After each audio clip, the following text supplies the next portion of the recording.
नमस्कार विद्यार्थी। BKD classes YouTube channel आपका स्वागत करता हूँ। हम संस्कृत व्याकरण का एक टॉपिक जो नया टॉपिक स्टार्ट कर रहे हैं, जिसका नाम है समास। समास प्रकरण में कौन कौन सी चीजें हैं, समास क्या है, क्या पढ़ रहे हैं? संस्कृत व्याकरण। और संस्कृत व्याकरण का कौन सा टॉपिक पढ़ रहे हैं? संस्कृत व्याकरण का एक टॉपिक पढ़ रहे हैं जिसका नाम है समास। क्या नाम है? समास। समास क्या है, किस प्रकार से? तो समास क्या है? अलग अलग जो परिभाषाएं, एक परिभाषा है समसनम, समास है। समसनम समास है, यानी जो समस्त पद है वही समास। दूसरी संक्षिप्तीकरण समास है। दूसरी क्या है?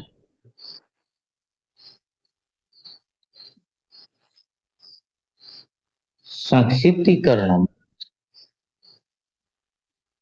किसी भी वाक्य का संक्षिप्तीकरण ही क्या कहलाता है? समास है। अपनी जो तीसरी परिभाषा है वो है परस्परानाम विकानाम पदानाम एक ही भावनाम समास। परस्परानाम, परस्परान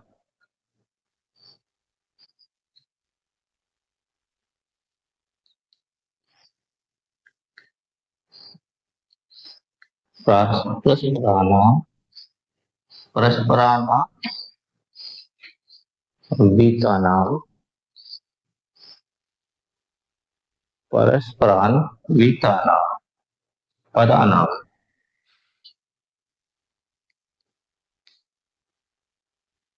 पदानाम एक ही भावनाम समास है।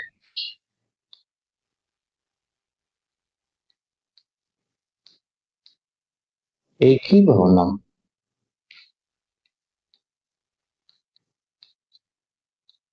समास है। दो या दो से अधिक जो पद होता है उनके मध्य स्थित विभक्ति का लोप करके एक ही पद बनाया जाना क्या कहलाता है? समास है। क्या हो गया? दो या दो से अधिक पदों के मध्य, दो से अधिक पदों के मध्य स्थित, मध्य स्थित विभक्ति आदि का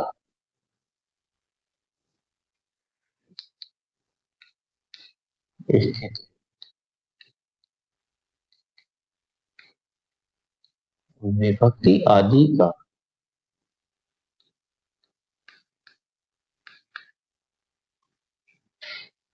लोप करके एक ही पद बनाया जाता है। लोप करके एक ही पद बनाया जाता है।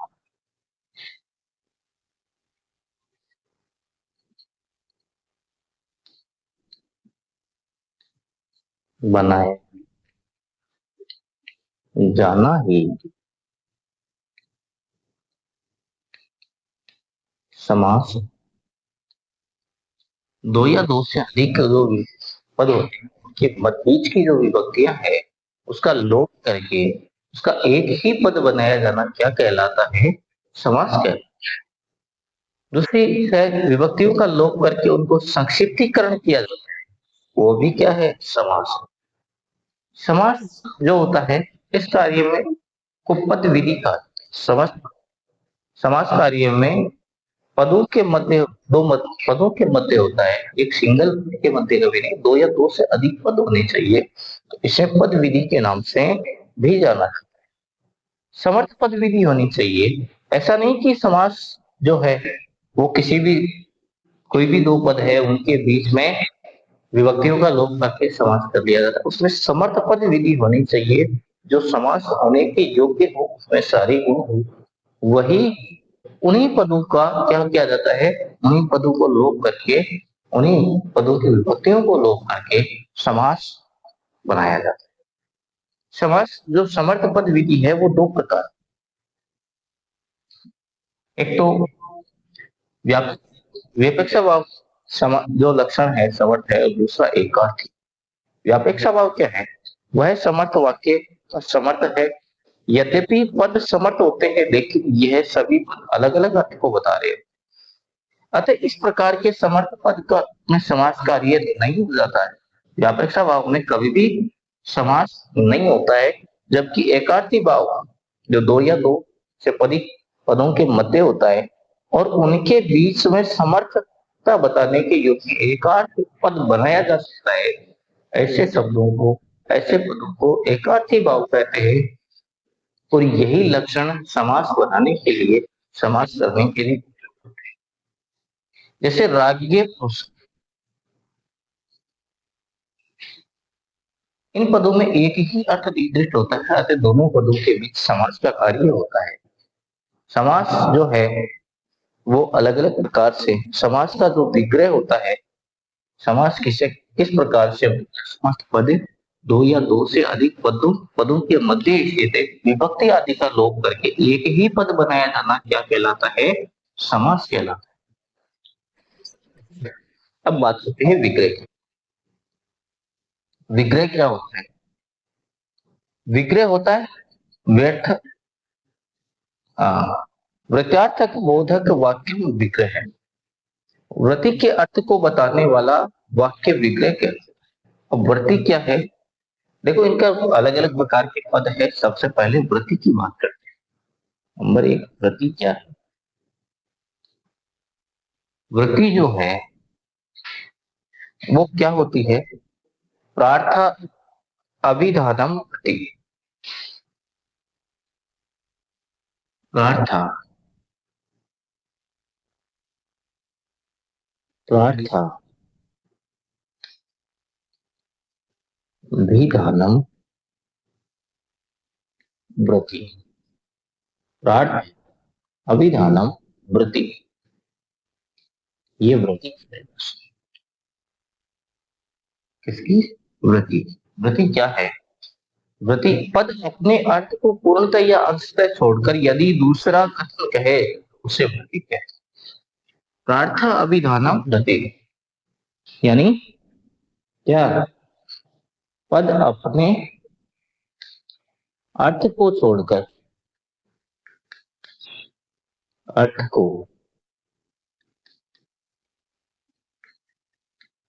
छोड़कर, तो कैसे हो? पूर्णतः या अंशतः? पूर्णतः या अंशतः छोड़ता है। हाँ, पूर्णतः या अंशतः अपने अर्थ को छोड़ देता है। और क्या करता है छोड़कर? यदि दूसरा कथन करे, यदि क्या कहे? दूसरा कथन कहे।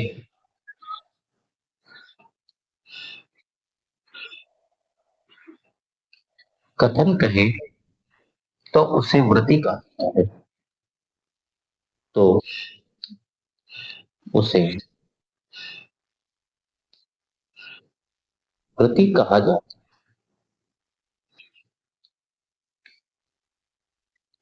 कोई भी पद है अपने अर्थ को छोड़कर कुछ ऐसा कहे जो वृत्ति है।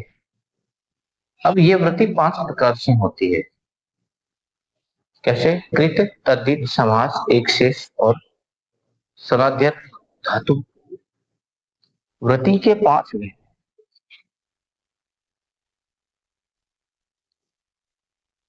वृत्ति के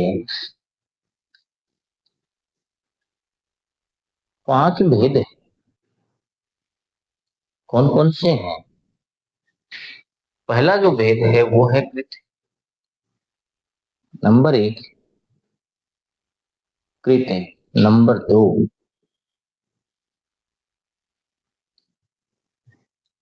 तद्धित। नंबर तीन समास। तीसरे नंबर पे कौन आता है? समास। चार नंबर है एक शेष। एक शेष। और पांचवें नंबर पे क्या? तो पांचवें नंबर पे सनाध्यन तो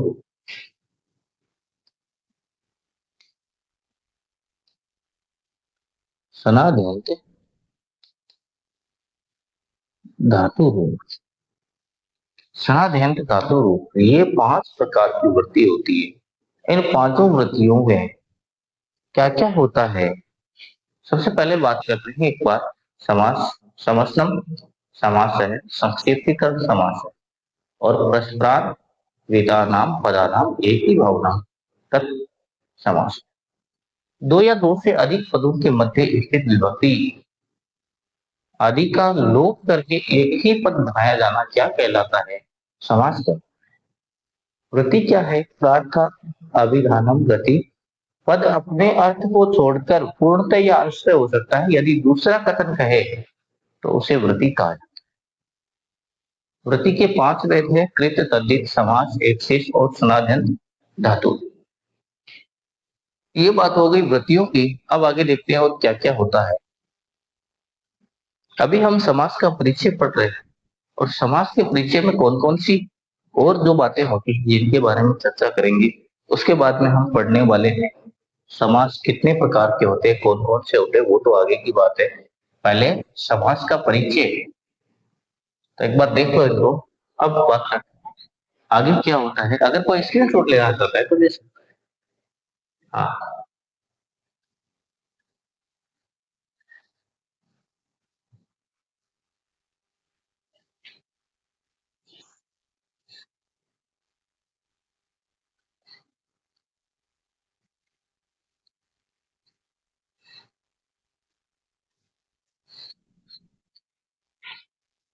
वृत्ति के बाद में हम बात करते हैं दूसरा क्या है। दूसरा है जो विग्रह है। क्या है? विग्रह है। विग्रह क्या है?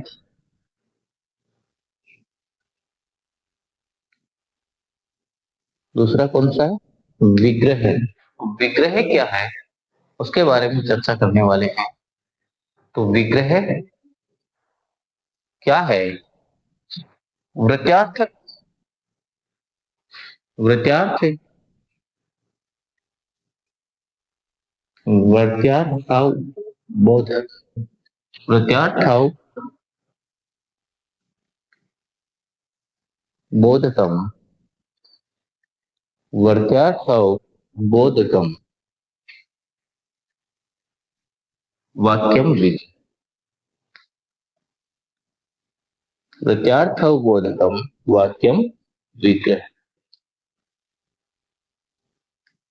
विग्रह सॉरी विग्रह। हाँ, विग्रह। वृत्ति के अर्थ को बताने वाला वाक्य विग्रह क्या होता है?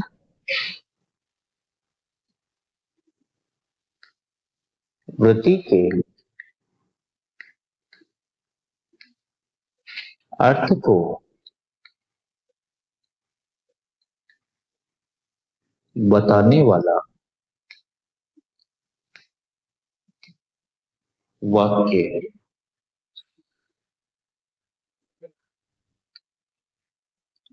विग्रह कहलाता। वृत्ति के अर्थ को बताने वाला वाक्य क्या कहलाता है? विग्रह के।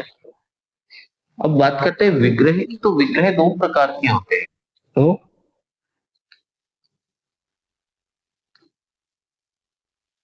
विग्रह के भेद समास के अर्थ में विग्रह कितने भेद? दो भेद है। नंबर एक कौन सा है? हम्म, नंबर एक, पहले भेद की बात करते हैं। तो पहला भेद है लौकिक विग्रह।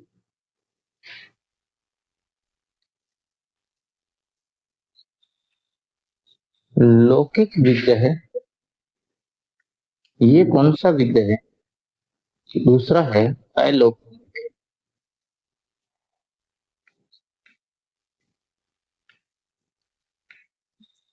अलौकिक विग्रह, लौकिक विग्रह सामान्य अर्थ होता है लोक में प्रचलित विग्रह। इस तरह के पदों का प्रयोग सामान्य बोलचाल में। लौकिक विग्रह क्या होता है? नंबर एक, लौकिक विग्रह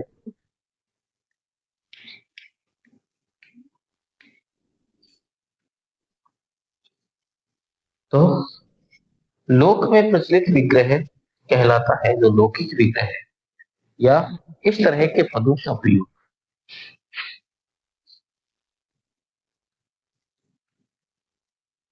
लोक में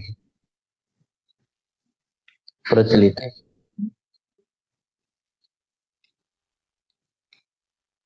विग्रह,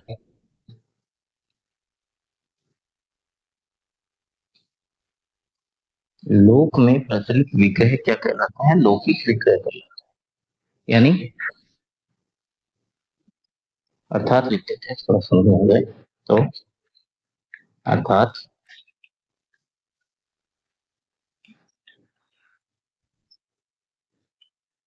इस तरह का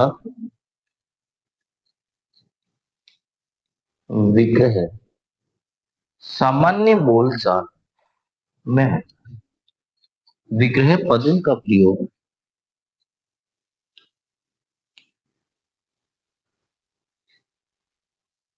सॉरी इस तरह के विग्रह पदों का प्रयोग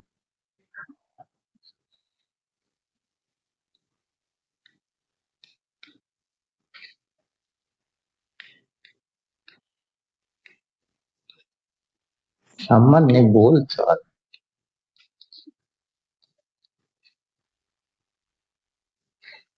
में होता है। जैसे हम बोलते हैं राजा तो राज, राजपुत्र का मतलब क्या होता है? राजा या राज्य पुत्र हो सकता है, बोलचाल में होता है। दूसरा होता है अलौकिक विग्रह। अलौकिक विग्रह जिसमें विभक्तियों के प्रत्ययों का को निर्देशित करके किया गया विग्रह। नंबर दो,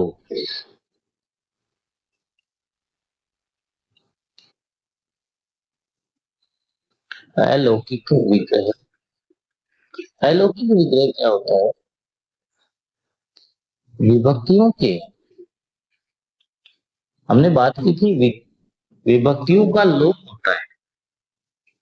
दो पदों के मध्य विभक्तियों का लोप हो जाता है, तो विभक्तियों के प्रत्ययों का लोप करके, लोप करके किया गया विग्रह करके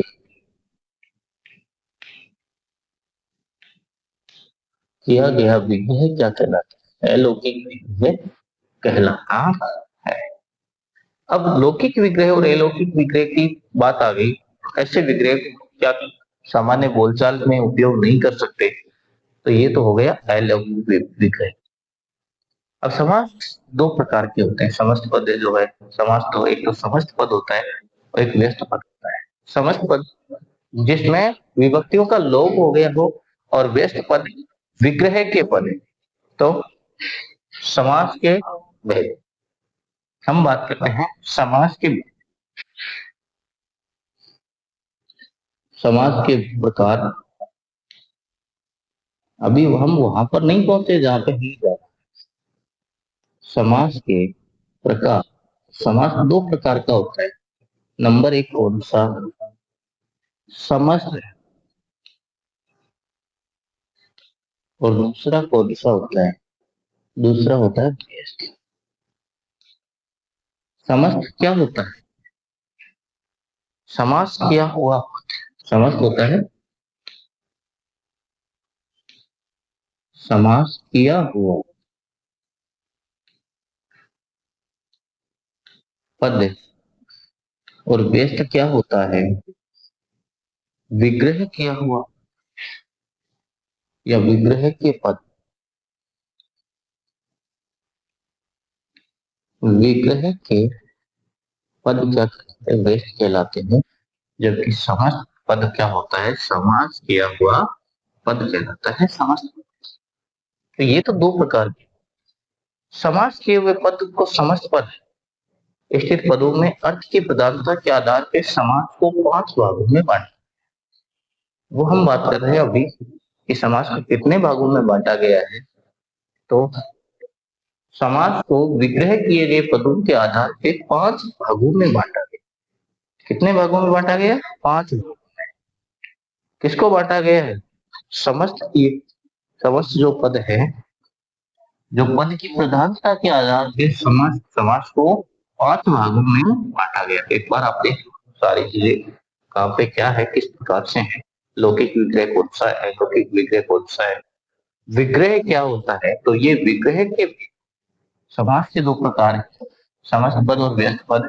समस्त पद वो है जो समास किया हुआ पद हो, और व्यस्त पद जिस जो विग्रह के पद है वो व्यस्त पद है।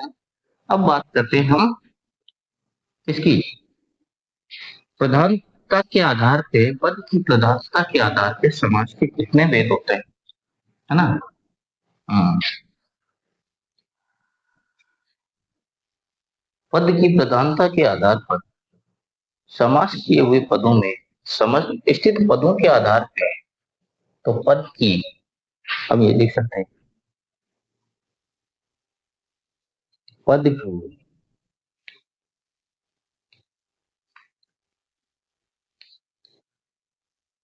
प्रधानता के आधार पर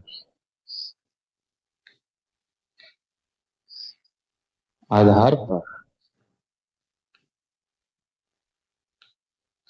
समास के भेद,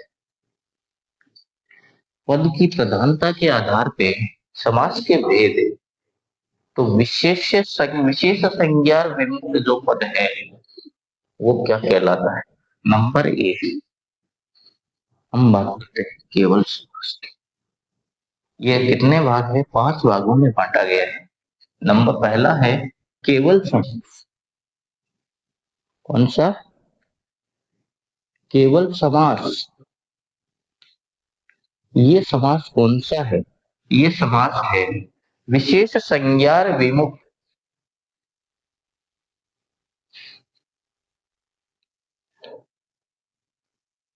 विशेष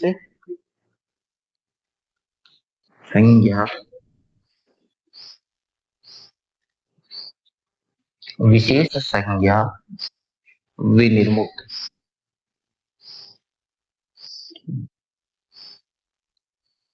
निमुक्त। पहला भेद तो ये विशेष संज्ञा विनिर्मुक्त। अब जो दूसरा भेद है वो है अव्ययी। यहाँ से समास स्टार्टिंग यहाँ से होती है, केवल समास करते हैं। विशेष संज्ञा का जो समास होता है वो उसमें शामिल किया जाता है। उसके बाद में अव्ययीभाव समास। वैसे भी 5 ही भेद होते हैं। अव्ययीभाव समास, अव्ययीभाव समास को हम किस प्रकार से देख सकते हैं? अव्ययीभाव जो समास है वो प्राय प्रथम पद प्रधान समास होता है, या इसे क्या कहते हैं, हम पदों के आधार पे देख रहे हैं तो पूर्व प्रधान समास कौन सा है? पूर्व पद यानी पहले वाला पद प्रधान समास। पद की प्रधानता के आधार पे बात करें तो समास यहाँ से होते हैं। पूर्व पद प्रधान समास कौन सा है? अव्ययीभाव। दूसरा है तत्पुरुष। तत्पुरुष समास। तत्पुरुष जो समास है वो प्राय उत्तर पद प्रधान समास होता है। कौन सा होता है? प्राय उत्तर पद प्रधान समास। तो उत्तर पद यानी बाद वाला पद जिसमें प्रधान है, उत्तर पद प्रधान समास। जिसमें बाद वाला पद प्रधान हो वो समास क्या कहलाता है? उस समास कहलाता है। नंबर 4। अब 4 से पहले दिक्कत ये आती है कि इसके भी दो भाग है। कितने भाग है? दो भाग। अब दो भाग कौन से हैं? हाँ, ये दोनों उत्तर पद प्रधान समास है। कौन कौन से हैं? एक तो कर्म धातु,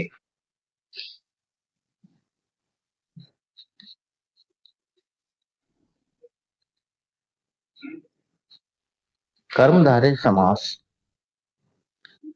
दूसरा कौन सा है? तो दूसरा है द्विगु समास। कौन सा?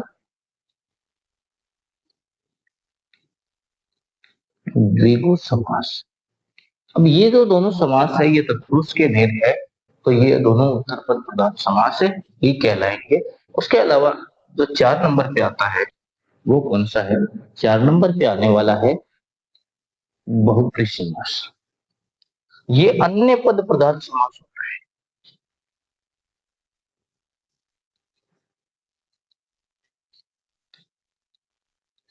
बहुब्रीहि समास।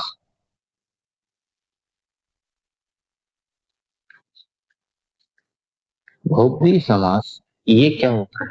ये होता है अन्य पद यानी तीसरा पद अन्य पद प्रधान समास। अब 4 हो गए। पांचवा कौन सा है? 5 वेद अपने बताए थे। पांचवा है द्वंद्व समास। नंबर 5 पे आता है द्वंद्व। कौन सा? नंबर 5 पे आता है द्वंद्व समास। और द्वंद्व समास की क्या विशेषता है? द्वंद्व जो समास वो क्या होता है? वो उभय पद प्रधान समास। कौन सा है?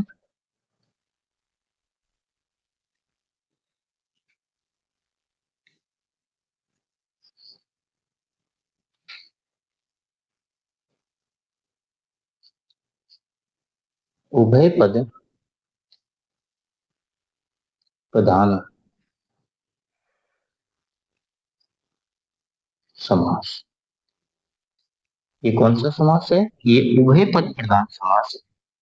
तो पदों की प्रधानता के आधार पे जो समास है वो कितने प्रकार के हो गए? पदों की प्रधानता के आधार पर समास 5 प्रकार के हो गए। नंबर 1 केवल समास। विशेष संज्ञा संज्ञा विनिर्मुक्त जो है समास है। दूसरा है अव्ययीभाव तत्पुरुष। तीसरा तत्पुरुष है, लेकिन दूसरा जो अव्ययीभाव है वो पूर्व पद प्रधान समास है। तीसरा तत्पुरुष है जो उत्तर पद प्रधान समास है। और तत्पुरुष के दो भेद है, कर्मधारय समास और द्विगु समास। उसके बाद में आता है बहुब्रीहि समास। जो बहुब्रीहि समास है वो अन्य पद प्रधान समास है। और लास्ट में आता है द्वंद्व समास। द्वंद्व समास जो है वो उभय पद प्रधान समास। इस प्रकार हम समास को 5 भागों में बांट सकते हैं, पढ़ सकते हैं। तो ये तो था अपना समास प्रकरण परिचय कि समास किस प्रकार से होते हैं, कौन कौन क्या इसकी परिभाषा होती है। ये तो इनका परिचय हो गया। अब हम पढ़ने वाले हैं कल से सबसे पहले जो समास आएगा, जिस समास की हम बात करते हैं जो हमें काम में आने वाला समास है, उससे हम शुरुआत करेंगे। तो तत्पुरुष पढ़ेंगे, उसके अव्ययीभाव पढ़ेंगे, तत्पुरुष पढ़ेंगे, कर्मधारय पढ़ेंगे, द्विगु पढ़ेंगे, बहुब्रीहि पढ़ेंगे, उसके अंत में हम पढ़ेंगे द्वंद्व। तो इन सभी समासों को हम पढ़ेंगे नेक्स्ट वीडियो में। तब तक के लिए बने रहिए लगातार वीडियो। आप सबका धन्यवाद। देखते रहिए, जुड़े रहिए, अपने ज्ञान में वृद्धि करते रहिए, खुश रहिए, मस्त रहिए। और लगातार अपना जो नॉलेज है, जो अपना ज्ञान है, उस ज्ञान में बढ़ोतरी करना ही जीवन का पहला और आखिरी उद्देश्य व्यक्ति का होना चाहिए। आप कोई कंपटीशन एग्जाम दे रहे हो, आप कहीं पे पढ़ रहे हो, या आप अपनी जानकारी को और ज्यादा बढ़ाना चाहते हो, किसी भी प्रकार से आप हमसे जुड़ते रहिए। और जैसे जैसे आप हमसे जुड़ेंगे, हम उसको नया जो ज्ञान है वो आप तक पहुंचाएंगे। तो लगातार देखते रहे, क्योंकि सीखना ही जीवन का पहला और अंतिम लक्ष्य होना चाहिए। जो व्यक्ति जिस चीज सीखना बंद कर देता है, वो उसी दिन जीना बंद कर देता है। तो लगातार बने रहिए, वीडियो में देखते रहिए, आपका प्यार यूं ही मिलता रहे, यही आपसे आशा करते हैं। आप वीडियो को लाइक कमेंट करें, सब्सक्राइब, चैनल को सब्सक्राइब करें। और अगर कोई भी समस्या आती है, कोई भी दिक्कत आती है, या किसी क्वेश्चन में या कहीं पे बोर्ड पे आपको जो लिखा हुआ है उसमें आपको किसी भी प्रकार का डाउट होता है, तो आप कमेंट में मुझे बता सकते हैं। मैं उसमें सुधार करने की पूरी पूरी कोशिश करूंगा। धन्यवाद एक बार फिर से आप सबका।